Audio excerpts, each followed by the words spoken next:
तो प्रश्न क्या पूछा गया कि ओशो, यहां पर एक मुद्दे का प्रश्न आ गया श्रोतागणों से। पूछते हैं कि कोर्ट में सबसे पहले गीता पर क्यों हाथ रखवाते हैं। देखो कितना मस्त क्वेश्चन पूछा जा रहा है कि हमारे अदालतों में गीता पर हाथ क्यों रखवाते हैं, कोर्ट में रामायण या उपनिषद पर क्यों नहीं हाथ रखवाते। क्या गीता में एक श्रद्धा या सिर्फ अंधश्रद्धा है। ये क्वेश्चन कितना अमेजिंग है। इसका आंसर ओशो क्या देते हैं हम अभी देखने वाले हैं, समझते हैं। और कितना गजब का क्वेश्चन है कि हम अदालतों में गीता पर ही क्यों। आपने सुना होगा ना कि मैं गीता पे हाथ रख के कहता हूँ, मैं जो भी बोलूंगा सच के सिवा कुछ नहीं बोलूंगा। हम यही कहते हैं ना। कभी आज तक ऐसा क्यों नहीं हुआ कि रामायण पर या वेदों पर, उपनिषद पे, इस पे हाथ रख के कसम दिलवाया जाए। कभी सोचा है इस बारे में। ये जो प्रश्न पूछा गया, इसका आंसर मैं उम्मीद कर रहा हूँ कि आंसर अमेजिंग हो, क्योंकि क्वेश्चन ही बहुत अमेजिंग है। इस पे ओशो क्या बोलते हैं। पूछा है कि अदालत में शपथ लेते वक्त गीता पर हाथ क्यों रखवाते हैं, रामायण पर क्यों नहीं रखवाते, उपनिषदों पर क्यों नहीं रखवाते। बड़ा कारण है इसका। पता नहीं अदालत को पता है या नहीं, लेकिन कारण है इसका। कारण बड़ा है। मतलब अगर ओशो इसका भी आंसर दे रहे हैं, जस्ट इमेजिन करो कि ओशो कहते हैं कि अदालत को पता है कि नहीं कि क्यों रामायण या किसी और वेद पे नहीं रखवाया जाता, लेकिन गीता पे करवाया जाता है। इसका आंसर अदालत को पता है कि नहीं, पता नहीं, लेकिन इसका बहुत बड़ा कारण है। ओशो ऐसे बोलते हैं। क्या है। राम कितने ही बड़े हों, लेकिन इस मुल्क के चित्त में वह पूर्ण अवतार की तरह नहीं है, अंश है उनका अवतार। उपनिषद के ऋषि कितने ही बड़े ज्ञानी हों, लेकिन अवतार नहीं है। कृष्ण पूर्ण अवतार है। परमात्मा अगर पृथ्वी पर उतरे तो करीब करीब कृष्ण जैसा ही होगा। इसलिए कृष्ण इस मुल्क के अधिकतम मन को छू पाए बहुत कारणों से। एक तो पूर्ण अवतार का अर्थ होता है मल्टी डायमेंशनल, बहुआयामी, जो मनुष्य के समस्त व्यक्तित्व को स्पर्श करता हो। राम वन डायमेंशनल है। देखो यार, यहां तक हमने पढ़ा, आपने भी सुना। पहली बात तो ये कि अब ये मत समझ लेना कि ओशो बोल रहे हैं कि राम छोटे हैं, कृष्ण बड़े हैं, इस चीज़ को नहीं। यहाँ गहराई को समझना कि ओशो क्या बोल रहे हैं। कि उन्होंने बोला कि कृष्ण जो है वो पूर्ण अवतार है। और अगर आप सनातन में ये देखो कि कितने सारे अवतार किस सीक्वेंस में आए, उस अनुसार भी देखा जाए कि एक अवतार के बाद हर अवतार जो है ज़्यादा डायमेंशनल, ज़्यादा पूर्ण होते जा रहे हैं। तो बिल्कुल अगर कृष्ण राम के बाद आए तो वो ज़्यादा पूर्ण। हमने सुना भी है कि कृष्ण के पास सारी कलाएं हैं, सारी लीलाएं हैं उनके पास, एकदम कंप्लीट। तो इसलिए ओशो कहते हैं कि राम वन डायमेंशनल है और कृष्ण मल्टी डायमेंशनल। कैसे, इस चीज को समझते हैं। हर्बर्ट मार्क्यूस एक किताब लिखी है, हर्बर्ट मार्क्यूस ने, वन डायमेंशनल मैन, एक आयामी मनुष्य। राम वन डायमेंशनल, एक आयामी है, एक सुरे हैं, एक ही स्वर है उनमें। स्वभावतः एक ही स्वर का आदमी सिर्फ उस एक सुरे आदमी के लिए प्रतिकर हो सकता है, सबके लिए प्रतिकर नहीं हो सकता। प्रतिकर मतलब वैल्यूएबल, मतलब तुम उसमें अपना अक्स देख सको। अच्छा, आगे पढ़ने से पहले जो अभी तक मैंने पढ़ा, इससे मेरे मन में क्या परसेप्शन बना, मैं खाली बताना चाहता हूं कि ओशो ये कह रहे हैं कि राम वन डायमेंशनल है। अगर आप श्री राम की पूरी जर्नी देखो कि उनको दशरथ जी, उनके पिताजी बोलते हैं तुमको वनवास जाना है, तब भी राम के पर कोई एक्सप्रेशन नहीं था। बिल्कुल वो एकदम हंसते हंसते ले लिए। जब उन पे जो भी विपदा आई, जो जिंदगी चलते चले गई, उनमें कोई, आपने तुम देखोगे ना, कभी उनका बिहेवियर में चेंजिंग नहीं आया। कभी ऐसा नहीं कि बहुत गुस्सा हो गए, एकदम क्रोध में चिल्ला रहे हैं, कभी एकदम कुछ सोच रहे हैं, कोई ट्रिक लगाऊं मैं, ये लगाऊं, कोई छल कपट करूं, ऐसा राम में कभी नहीं था। वो एक दशा में, एक चीज में ही चलते जो। और ये बात जो मैं कह रहा हूं, ये मेरी जो छोटी समझ है उसके अकॉर्डिंग कह रहा हूं। अंत तक जब जिसने सीता जी की परीक्षा की बात आ गई, तब भी वो उसमें न्यूट्रल ही है एकदम। आप समझ रहे हो बात को। तो वन डायमेंशनल कि उनकी चित्त जो है इतना शांत कि एक जगह पे, एक धुरी पे अटका हुआ है, मतलब एकदम सेंटर पे अटका हुआ है उनका मन, ना इधर जाता है ना उधर। लेकिन कृष्ण में देखना तुम, कृष्ण की कथा में कृष्ण लीलाएं करते हैं, वो नाचते हैं, गाते हैं, लोगों को छेड़ते हैं, माखन चुराते हैं, जो भी तुमने सुना है, जो मैंने भी उस तरह सुना है। इनकी अलग अलग चीजें हैं। ये महाभारत में पॉलिटिक्स भी करते हैं, हर चीज करते हैं। ये अलग इंसान है। इनमें बहुत सारे पॉइंट्स हैं, जब बहुत सारे अलग अलग तरीके की पर्सनैलिटी कृष्ण शो करते हैं। तो मैंने अभी तक यहां तक ये समझा। अब देखते हैं ओशो क्या समझा रहे हैं। स्वभावतः एक ही स्वर का आदमी सिर्फ उस एक सुरे आदमी को प्रतिकर होता है, सबके लिए प्रतिकर नहीं होता। महावीर और बुद्ध सभी एक सुरे हैं। देखो, ऐसा नहीं कि केवल राम जी को बोले, उन्होंने बोल रहे महावीर और बुद्ध भी एक सुरे हैं, कि उनमें आप बुद्ध को भी देखो, हाँ भाई शांति शांति शांति, महावीर को देखो शांति शांति शांति अहिंसा। मैं उनके लेवल को नहीं कम कर रहा हूँ, या बुद्ध या ओशो लेवल नहीं कम कर रहे हैं, इस चीज़ को समझना, इस बात को। उनकी एक पर्सनैलिटी, उनके चित्त की बात चल रही है कि वो चित्त एक जगह इतना सटीक, एकदम न्यूट्रल पोजीशन पे, जीरो पोजीशन पे रुका हुआ है कि इधर उधर नहीं जाता।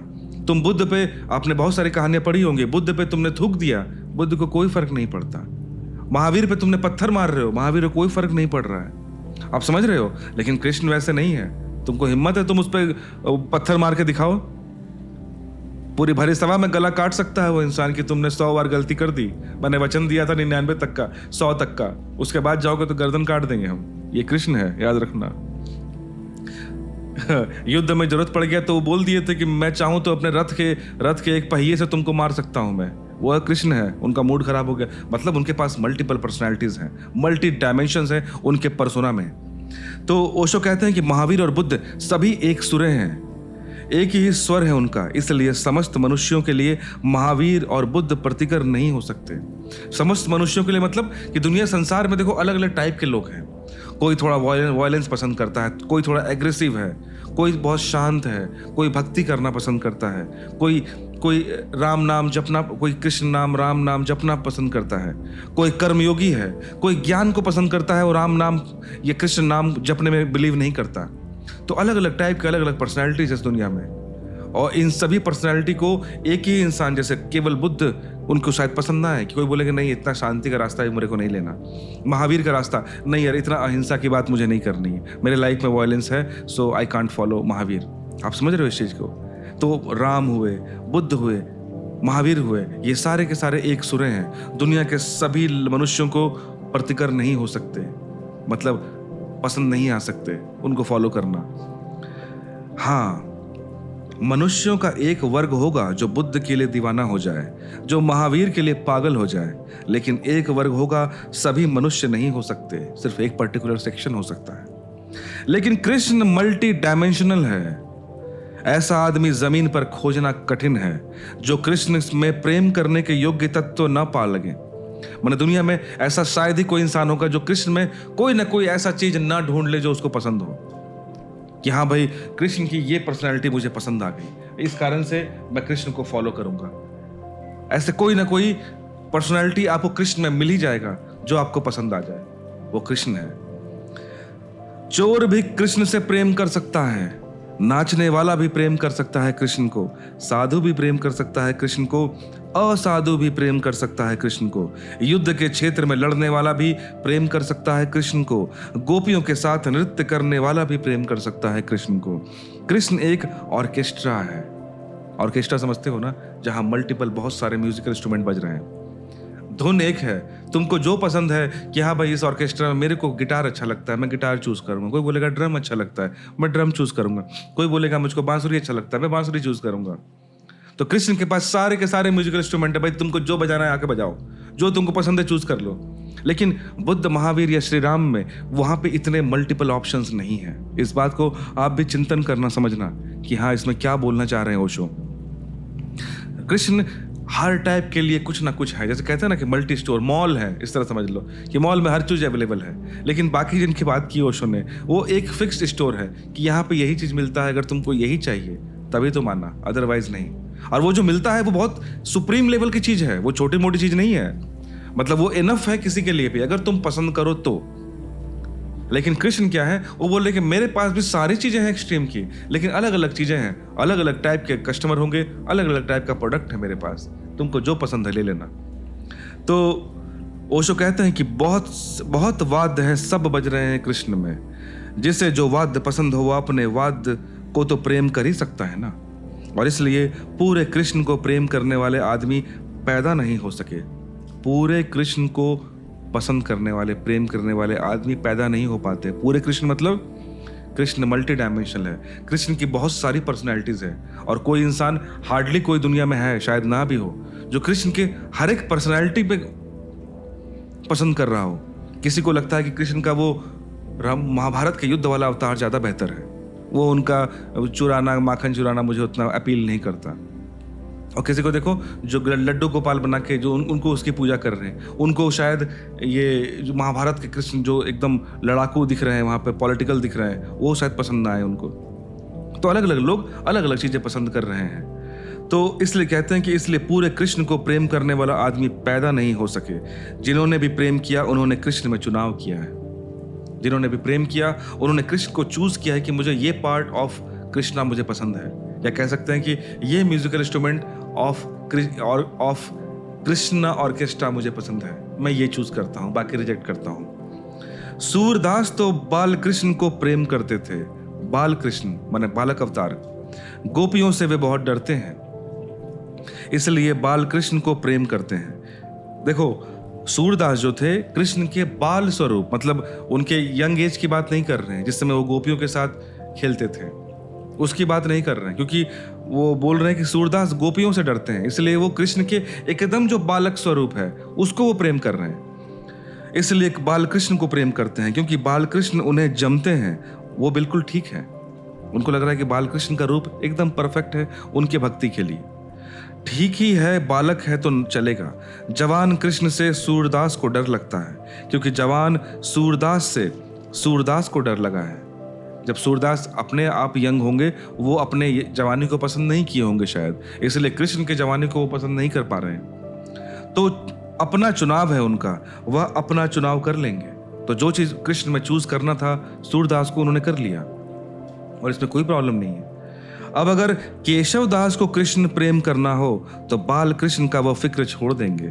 वह तो जवान कृष्ण को, जो कि चांद की छाया में नाच रहा है, जिसने कोई नीति नियम नहीं है, जिसके कोई नीति नियम नहीं है, जिसकी कोई मर्यादा नहीं, जो अमर्यादा है, जिसको कोई बंधन नहीं पकड़ते, जो एकदम अराजक है, तो केशव दास को उस युवा कृष्ण को चुन लेंगे, बाल कृष्ण की फिक्र छोड़ देंगे।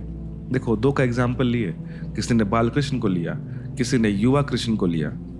अब तक कृष्ण को पूरा प्रेम करने वाला आदमी हुआ नहीं, क्योंकि पूरे कृष्ण को प्रेम करना तभी संभव है जब वह आदमी भी मल्टी डायमेंशनल हो।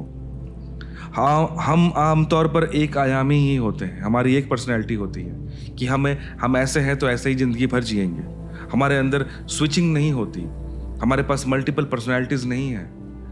एक हमारा ट्रैक होता है व्यक्तित्व का, एक रेल की पटरी होती है और हम जीवन भर उसी रेल की पटरी पर दौड़ते चले जाते हैं। आप देखना, आप बोलोगे ना कि कोई इंसान यार बहुत सीरियस इंसान है यार, ये एकदम हमेशा सीरियस रहता है। अब वो सीरियस इंसान को तुम पार्टी में ले जाओ तब भी सीरियस, कोई फिल्म दिखाओ तब भी सीरियस, गाना बज रहा है, डीजे बज रहा है तब भी सीरियस, कोई मातम में ले गए तब भी सीरियस, पढ़ाई कर रहा है तब भी सीरियस, जॉब कर रहा है तब भी सीरियस, वाइफ के साथ खड़ा है तब भी सीरियस, बच्चों के साथ खड़ा है तब भी सीरियस।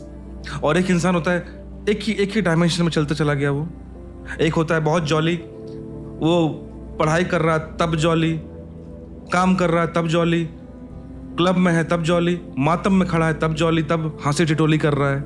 उसके अंदर वो स्विचिंग ही नहीं है, वो वैसे ही है। समझ रहे हो? तो अक्सर हम इंसान वन डायमेंशनल होते हैं, हमारी जो एक पर्सनैलिटी डेवलप हो गई वही चलते चली जाती है।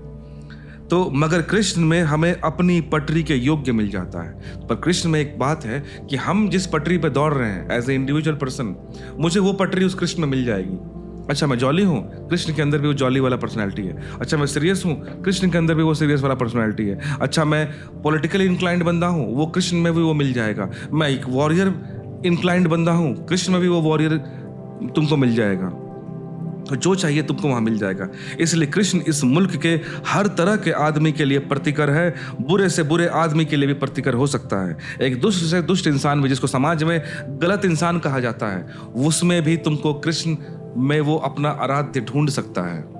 उसे दिख सकता है कि अच्छा कृष्ण भी तो इतना पॉलिटिक्स कर रहे हैं, अच्छा कृष्ण भी तो चालबाजी करते हैं, अच्छा तो मैं चालबाजी करता हूं तो क्या गलत कर रहा हूं। आप समझ रहे हो इस बात को? ये तो ओशो ने ये बात मतलब अमेजिंग बात की है और इसको समझना जरूरी है। इसलिए मैं एक बात आपको कह देता हूं दोस्त, कि ये मत समझना किसी को ऊपर नीचे नहीं किया गया है। इस चीज को समझना, अक्सर क्या होता है ना, हमारी जिंदगी कंपैरिजन पे चलती है कि अच्छा इसने कृष्ण को ऊपर करके राम को नीचे कर दिया, अच्छा इसने राम को ऊपर करके बुद्ध को नीचे कर दिया। या नीचे ऊंचे नहीं है, वो अनंत है ये लोग, इसमें कोई भी ऊंचे नीचे नहीं हो सकता। ये सभी बराबर हैं, ये है ही नहीं। आप समझिए इस चीज को। यहां पर सिर्फ एक पर्सनैलिटी, एक गुण की बात हो रही है। वो गुण बहुत सुपीरियर है, अल्टीमेट है वो। यहां पे इस चीज को समझना बहुत जरूरी है, अदरवाइज आप गलत चीज समझ बैठोगे। ध्यान रहे, अदालत में अच्छे आदमियों को तो कभी कभी जाना पड़ता है। आप समझो, यानी जब बुरे आदमी उनको ले जाते हैं तब जाना पड़ता है अदालत में। अदालत आमतौर से बुरे आदमियों की जगह है। बुरा आदमी अगर राम को प्रेम करता होता तो अदालत में आता ही नहीं। मतलब बोल रहे हैं ओशो कि अगर जो बुरा आदमी है, अगर वो सच में राम को प्यार करता, राम में श्रद्धा रखता, तो वो अदालत कभी जाता ही नहीं। उसको जरूरत ही नहीं पड़ती, वो बुरा काम कर ही नहीं सकता। उसके घर आराध्य राम है, क्योंकि राम एक ऐसी पर्सनैलिटी है जो तुम्हें बुरा काम करने ही नहीं देगी। बुद्ध महावीर एक ऐसी पर्सनैलिटी है जो तुमको बुरा काम करने ही नहीं देगी, तो तुम अदालत जाओगे क्यों? तो ओशो यहाँ पे कह रहे हैं कि भाई अदालत में अधिकतर क्रिमिनल्स लोग ही रहते हैं ना, मैक्सिमम। और जैसा उन्होंने समझाया कि कृष्ण में अच्छा आदमी, बुरा आदमी, मीडियोकर आदमी, जो आदमी चाहे अपने आप को वो ढूंढ सकता है उसमें। तो ओशो कहते हैं कि अदालत में आमतौर से बुरे आदमियों की जगह नहीं। बुरा आदमी अगर राम को प्रेम करता हो तो अदालत में कभी आएगा ही नहीं। जो अदालत में आ गया वह राम की कसम खिलाना नासमझी है उसको। अगर एक बार वो अदालत में आ गया, मतलब वो दुष्ट आदमी और क्रिमिनल, उसको तुम अगर राम की कसम खिलाते हो तो मानो चाहे मत मानो, वो राम को वैसे भी फॉलो नहीं कर रहा है। उस राम में वो भगवान ईश्वर देखता ही नहीं है, तो तुम उसकी कसम खिलवा के क्या करोगे? वो तो झूठी कसम तुरंत खा लेगा। समझ लो इस बात को। कृष्ण की कसम खिलाई जा सकती है। क्यों? अदालत में आकर भी आदमी कृष्ण को प्रेम करता हुआ हो सकता है। मतलब एक कटघरे में खड़ा इंसान जो हो सकता है क्रिमिनल हो, बुरा आदमी हो, उसको भी उसके मन में भी कृष्ण के लिए प्रेम हो सकता है, क्योंकि कृष्ण के वो रूप को वो पसंद करता हो, कोई पर्टिकुलर रूप जो उस पर सूट कर रहा है। बुरे आदमी के लिए भी कृष्ण खुले हैं। इन बुरे आदमियों के लिए भी उनके मकान का एक दरवाजा है जो खुला है। कृष्ण इतने मल्टी डायमेंशनल है कि अच्छे आदमी तो अच्छे आदमी, बुरे आदमियों के लिए भी जगह है कृष्ण के महल में। राम वगैरह के मंदिर में इकहरे दरवाजे हैं, एक ही दरवाजे हैं। कृष्ण के मंदिर में बहुत सारे दरवाजे हैं। वहां शराबी भी जाए तो उसके लिए भी एक दरवाजा है कृष्ण के मंदिर में। असल में कृष्ण से बड़ी छाती का आदमी खोजना बहुत मुश्किल है।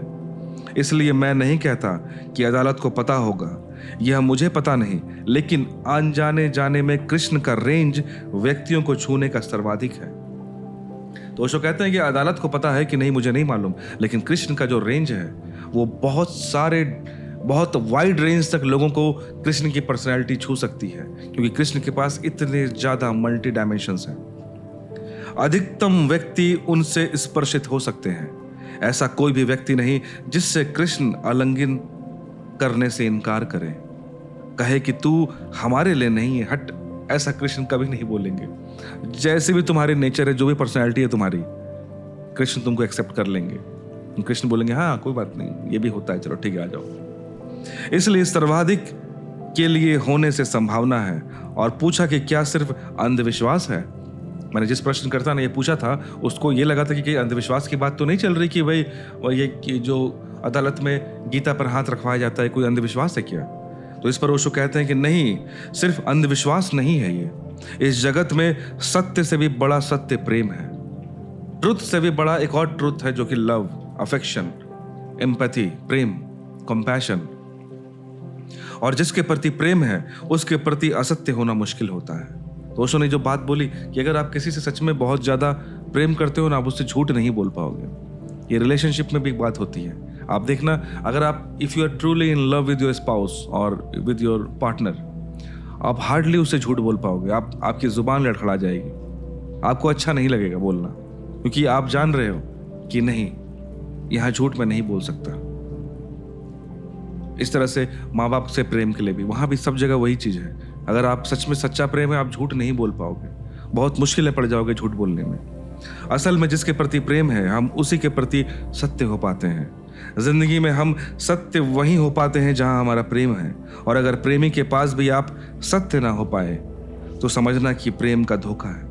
अच्छा, जो मैंने अभी बात की यहाँ पर कि झूठ नहीं बोल पाओगे, ये नहीं। सत्य केवल ये नहीं होता कि झूठ बोलना, सच बोलना, ये नहीं। सत्य मतलब होता है ट्रू, द ट्रुथ।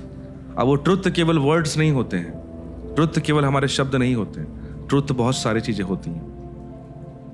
ट्रुथ में आप किसी इंसान से कितना अपनत्व है, कितना सच्चे हो तुम, उससे जो बोलते हो, उसके साथ जिस तरह हंसते हो, उसके साथ जिस तरह रोते हो, उसमें कितनी सच्चाई है, ये सब चीज मैटर करता है।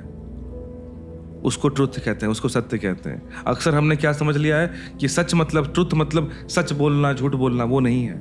उससे और भी ज्यादा डीप है कि मैं आपके साथ जो बिहेवियर है मेरा, अगर मैं आपसे बात कर रहा हूँ, आपके साथ में अगर रह रहा हूँ तो 100% हूँ वहाँ पर। अगर आपके साथ में हंस रहा हूँ तो 100% वो स्माइल, वो हंसी मेरी सही है, मैं जेन्युइनली हंस रहा हूँ। अगर मैं आपके साथ दुख हूँ, आपके दुख में दुखी हूँ, तो मैं जेन्युइनली दुखी हूँ। इसे कहते हैं ट्रुथ, सच्चा होना। तो ओशो कहते हैं कि अगर एक पति अपनी पत्नी से कुछ भी छिपाता हो और सत्य ना पता हो, एक पति अपनी पति से भी कुछ छिपाती हो और सत्य ना पता हो, तो कोई बड़ी बात नहीं, छोटी मोटी बात भी छिपाती हो, अगर उसे क्रोध आ रहा हो और क्रोध को भी छिपाती हो, तो भी प्रेम की कमी है, तो भी प्रेम नहीं है।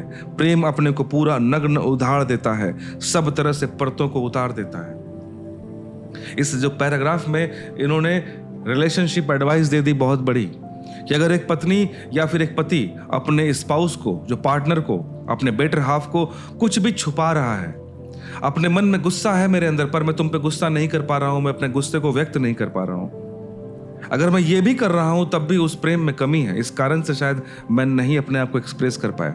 अगर पत्नी मुझसे ऐसा कर रही है, एक्सप्रेस नहीं कर पाई अपने फीलिंग को, तो समझ लेना कि वहां पे कुछ कमी है, वो सच्चा नहीं है। आप झूठे हो, उस रिश्ते में डिप्लोमेसी लेके आ रहे हो, आप एक बनावटी रिश्ते को आप जन्म दे रहे हो, वहां प्रेम झूठा हो रहा है। उस डेप्थ पे वो प्रेम, वो स्नेह, वो कंपैशन, वो स्नेह, वो लव अफेक्शन नहीं गया, इसलिए तुम छुपा रहे हो। अदरवाइज तुम अपने आप को एक्सप्रेस करने से पीछे नहीं हटते। अंधविश्वास कारण नहीं है, प्रेम के रग को पकड़ना जरूरी है। किस अंधविश्वास की बात हो रही है कि अदालतों में गीता क्यों इस्तेमाल किया जाता है? तो प्रेम की रग को पकड़ना जरूरी है, तो ही सत्य बुलवाया जा सकता है। यह भी नहीं कि जानता है कि अदालत को पता है या नहीं। इस बात को समझो, यहाँ पे क्यों प्रेम की बात, किस प्रेम का कॉन्टेक्स्ट ओशो ने क्यों जोड़ा है? वो इसलिए कि जब एक क्रिमिनल कटघरे में खड़ा है और वो गीता पे हाथ रख के कसम खाता है ना, अगर उसका उस कृष्ण में प्रेम है, कनेक्शन है, अफेक्शन है, और वो प्रेम है ना, तो वो झूठ बोलने से कांपेगा, वो जुबान उसकी लड़खड़ाएगी, क्योंकि उस कृष्ण में उसका प्रेम है, वो जुड़ा है कृष्ण के किसी रूप को, किसी एक डायमेंशन से वो जुड़ा हुआ है कृष्ण से। इस कारण से गीता वहां पे इफेक्टिव हो जाएगी। क्योंकि अदालत को प्रेम का कुछ पता होगा, इसमें जरा संदेह है। मतलब ओशो कह रहे हैं कि अदालत ने गीता को प्रेम के संदर्भ में सोचकर इस्तेमाल किया होगा शपथ ग्रहण के लिए। इस पे संदेह है कि प्रेम का एस्पेक्ट, प्रेम का थॉट अदालत के मन में होगा। लेकिन इतना तो साइकोलॉजी है, मनसशास्त्र है कि अगर हम प्रेम की रग को पकड़ लें तो आदमी के सत्य बोलने की सर्वाधिक संभावना है। बोलेगा कि नहीं, यह दूसरी बात है, लेकिन अधिकतम संभावना वही है जहां प्रेम की रग को हमने पकड़ लेते हैं। जहां प्रेम नहीं, वहां अधिकतम असत्य की संभावना है, क्योंकि सत्य का कोई कारण नहीं रह जाता। तो ये जो लास्ट में कंक्लूजन दिया ओशो ने, वो एक ही बात कही कि जहां प्रेम है वहां सबसे ज्यादा संभावना है कि तुम सही रहोगे, ट्रुथफुल रहोगे, सत्य बोलोगे। ऐसा नहीं कि झूठ नहीं बोल सकता, लेकिन संभावना बहुत ज्यादा है। लेकिन जहां प्रेम है ही नहीं, वहां सबसे ज्यादा असत्य है, वो झूठ बोलेगा ही बोलेगा। एकदम तुमने फ्री छोड़ दिया उसको झूठ बोलने के लिए। लेकिन तुमने देखा है, इस चीज को समझो, मैं एक साइकोलॉजी की बात करता हूँ। आप देखे हो कि माँ बाप बच्चों से कसम खिलवाते हैं, खा मेरी कसम, खा मम्मी पापा की कसम, खा माँ कसम, ऐसा सुने हो ना आप, खाओ मेरी कसम।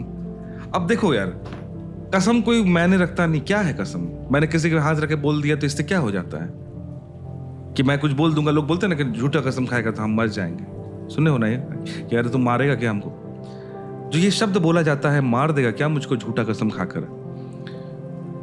तो इस कसम को भी इस गीता की कसम से समझना कि जब हम किसी अपने लव्ड वन, जिससे हम सबसे ज्यादा प्यार करते हैं, उसका अगर तुमने मुझे कसम खिलवा रहे हो ना, तो मेरी जुबान लड़खड़ा जाएगी कि उसके नाम पे मैं झूठ नहीं बोल पाऊंगा। इस कारण से कसम अपने माँ बाप पे या फिर बच्चों पर कसम करवाई जाती है, क्योंकि सामने वाले को पता है कि ये इंसान सबसे ज्यादा किससे प्यार करता होगा, अपने माँ बाप, अपने बच्चों से, इसी से करता होगा। मैं इसी ही कसम दिलवाते हैं। ऐसा नहीं कि वो कसम खा के झूठ नहीं बोल सकता, बिल्कुल बोल सकता है, लेकिन इसकी संभावना कम हो जाती है कि वो झूठ बोलेगा। प्रोबेबिलिटी है कि सच बोल सकता है। और जब हम बोलते हैं ना कहावत में कि यार तुम कसम खाओगे तो वो माँ बाप, झूठे कसम खाओगे तो वो मर जाएंगे, लिटरली बात नहीं है कि फिजिकली वो सच में डेथ हो जाएगा उनका। मर जाएंगे इसका अर्थ होता है कि प्रेम मरेगा तुम्हारे और उस इंसान की जिसकी कसम तुमने खाई है, उस रिश्ते में। जिस रिश्ते में जो प्रेम था, स्नेह है, वो तभी तक जिंदा है जब तुम वहां पे सच हो, ट्रूथफुल हो। अगर तुमने उस इंसान की झूठी कसम खाई, तुमने मतलब उस प्रेम को मारा है, चाहे वो माँ बाप के प्रति हो, बच्चों के प्रति हो, अपने पति पत्नी के प्रति हो। अगर आपने उसके कसम खा के झूठ बोल रहे हो तो एक तरह से तुम उस प्रेम को मार रहे हो, इसलिए तुम झूठ बोल रहे हो उसका कसम खा के भी। तो इसका लिटरल मीनिंग ये होता है। ये मतलब नहीं कि मैंने अपने माँ बाप पे कसम खा लिया और मैंने झूठ बोल दिया तो वो मर गए, ऐसा नहीं होता है। लेकिन कुछ मरा है। हो सकता है कि टेंजेबल चीज नहीं मर रहा है, लेकिन कुछ है। हो सकता है कि फिजिकली डेथ नहीं हो रहा है, लेकिन कुछ और है जो हो रहा है वहां पर। एक प्रेम मर रहा है, कुछ मर रहा है वहां पर। तो यहाँ पे ओशो ने फाइनली इसी चीज को समझा है। और इसी के साथ हमारा ये प्रश्न भी पूरा हो गया और हम